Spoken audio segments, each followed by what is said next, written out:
I actually put 2 Band-Aids in here when I left. Like, those could come in handy. Now, I need to dry this. Put the backpack. Let's, I gotta get towel. Okay, towel. Good, good. Put the bloody finger on there. Dry it all. Just calmly. It's okay. Just hold it there for a second. Oops, just hold it there. It's okay. Oh.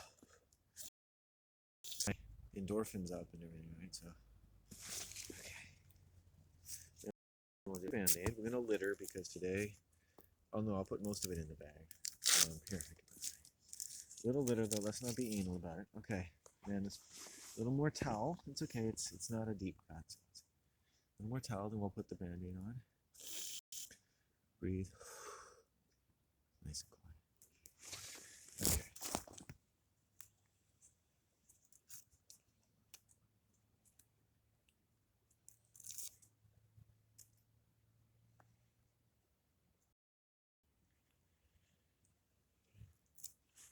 I put the Band-Aid on really tight, so that should be good. And since I'm stopped anyway, I'm gonna go and get some fucking food, which is protein rich. It's a bit warm. It's protein rich, and just de-escalate a little bit of shock level here, because.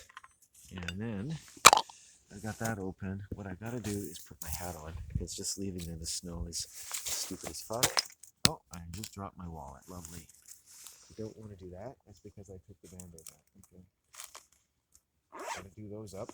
I gotta be much carefuler with that. Alright. Okay, hat on. There we go. I shouldn't have left that in the snow anyway. Okay, food. That's good. Okay. Now, food is life. You know? Oh,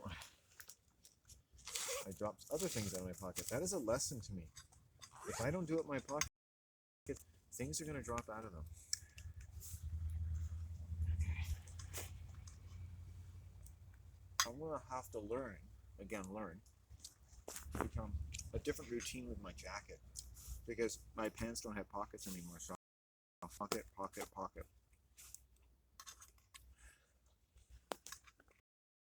And also I have to open these pockets to put my hands in them when I'm cold, so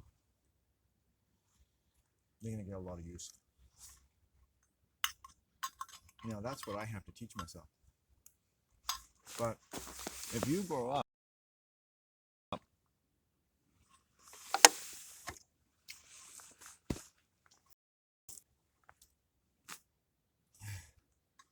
when are you going to worry about being too cold? You know, within a mile of your house. I noticed that some people hike,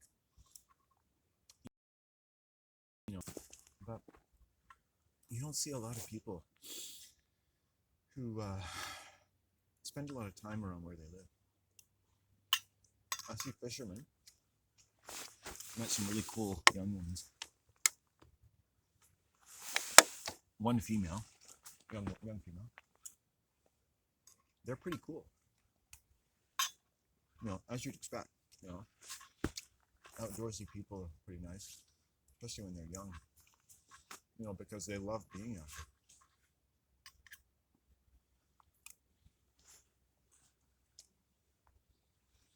there. And the thing is that the more time you spend outside,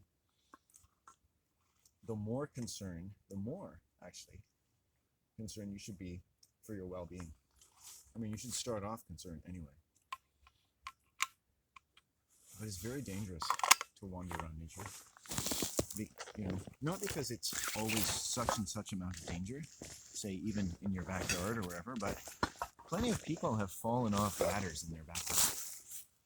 As soon as you get comfortable using your physical body in matter, energy, space, and time, by the way, that's an L. Ron Hubbard thing, MEST, the more chance of risk. This uncanny thing that we have to acknowledge as humans is that it doesn't matter how well life is going for us. you can still get hurt.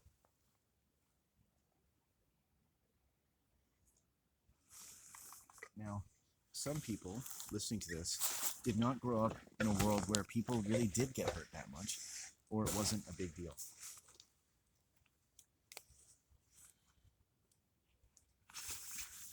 Why? Why not?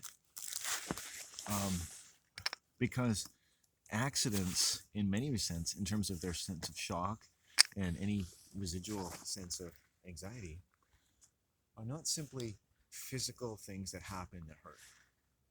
Because you're skateboarding or because you're hang gliding, whatever you're doing, or just walking around, or your dog bit you one day. Every accident, say in a poor family, or a family where there's any imbalances, every accident is going to mark a poignant and acute attack of a deep level of grief, or it's going to mark a protracted or chronic periods of a marked lack of safety, which can be introduced just by the way people talk about you, the way you're talked to. It's not accidental, it's just the way the culture of the family settles. And it's no fault of your own, but it's like a socially acceptable bigotry, even towards your own children, different people in your class. And it's great that feminism has brought out, unconscious bias in the world, and we have to keep doing that. I'm just learning. Like at 50, I knew anything about bias, and yet now children will grow up in a world where they know that there's such a thing as bias. There are a lot of things I would criticize about younger generations, but that's not one of them. Incredibly, in fact, it is a skill in itself, but it just basically makes me look stupid when you think about there was a world where you didn't learn what bias is, or prejudice, or sexism.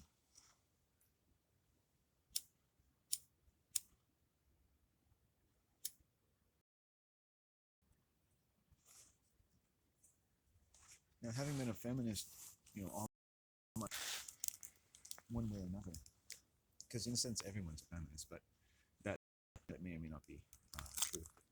But it's learning that I was treated in a sexist fashion. The only legitimate way to put that forth to females, though, is if you can see that A, they're benefiting as a gender, and B, no harm is going to come to them. And that's very difficult. For a man to say that he's a victim of rape is a very problematic thing for all of us.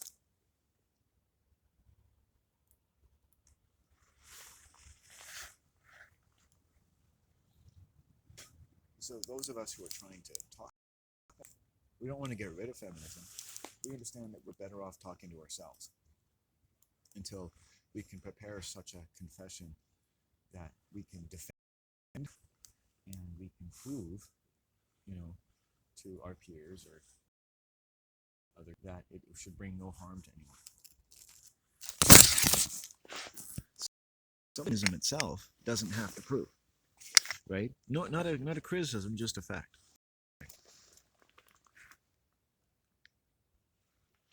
In the way that science claims to be able to arbitrate for everything that is known or known, but it can't prove that.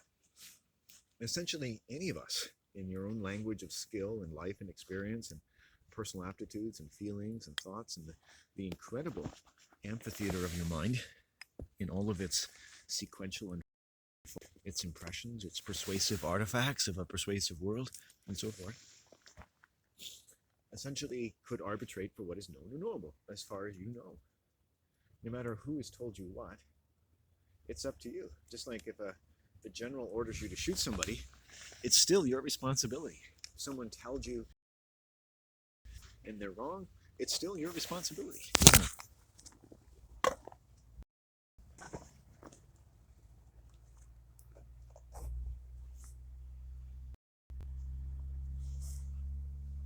It's not a cold, hard fact, it's just a fact.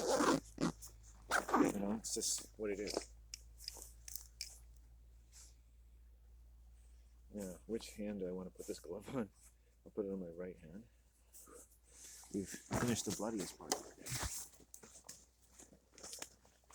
I gotta say, I was debating whether or not to walk out here today, and I'm always glad that I'm here today to be in this particular forest. It's always been very good to me. And forests do sort of have their own energy. Places do, forests do. It's really, you're around a forest, you're around people that the rest of the world, do what they need to do. I guess we breathe when we need to breathe. And people chop down trees when they need to chop down trees. We do it like we breathe, right? And without making any political statements about that, this is where the fairy told me to go, so I'll go this way. Without making, look at it, beautiful. They usually suggest the most interesting ways to travel and safe ways to travel too. At the same time, they're like, look in this direction, just check it out. And boom, there's a little animal crossing here. Wow, small animal. Loving you, loving me. Boom. I'm loving you, loving me. I love how you love me. Could you love me more? Because I love it so much when people I love that you love me. Love me more. Please love me more. Love me more. Mommy. Don't love me less. Why are you loving me less? That's the opposite of what I asked you to do. Mommy. Why are you leaving? Mommy. No, this is my real voice. Mommy. Mommy. I can't stop talking this way, Mommy. Please don't hate me. Don't hate me. Your love life. Your hatred makes me dead. Uh-oh. Guess what we just found? I just kind of walked around in a circle, but this is a place. Look at this. This is what the river did. It washed up. Look, this is an actual... Ooh, this is a grotto. This is a sacred place in nature right here. Wow. That's what we've been led to here. Ah, wow, interesting. I wish it was warmer circumstances. Wow. Okay, let's keep going. Oh, yeah. Okay, near the road. Okay, so I'm gonna go. Oh, I saw quickly saw something that looked like almost like a sign. This way. Oh, that's right. I left a sign out here. I took a sign that some people put up to try to threaten me not to live in and put it near this riverbank, and nature just recalled that to me. Knowing you, knowing me. Now, where do you think you go from here? Right? This looks pretty. Yeah, difficult matter. Difficult matter indeed. It's a difficult matter. What? It's a difficult matter. This is beautiful. I don't know what I'm going to. Difficult matter. Oh well. Knowing you, knowing me. Oh. There is when I go up here. There's anything to hear, right? Knowing. Know me. I need to get ouch. Oh, I hit a tree. It's the second time I've done that in 2 days. Oh, I did it again.